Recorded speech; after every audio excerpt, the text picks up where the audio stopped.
So in AutoCAD we have a lot of different arcs that you can see. There are definitely 1, 2, 3, 4, 5, 10 different types of arcs that we can utilize to fulfill our purpose, but mm, most of the time we are using 3-point or start, center, end, or maybe start, center, angle. So where do we use the arc command? So arc command we can use to basically design our door. So as you can see, I have already designed a door. Let's see how we can utilize the arc command to do the same in this mm, tutorial. So let's say if I have a line command, can do something like start from here. Let's go 2 feet 8 inches,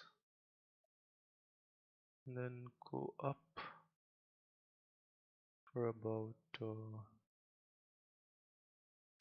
inches, then come left and can pretty much track this one using object snap and polar tracking. So these two options should be syst on.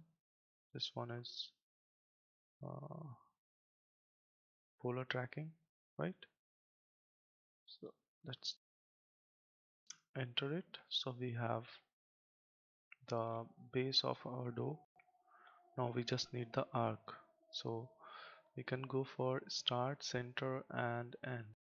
So I want this door to be like this direction. Alright, so you can start from here, can give my radius to here, and then like, alright. So that's how you can utilize the arc command to design doors and stuff like that in AutoCAD.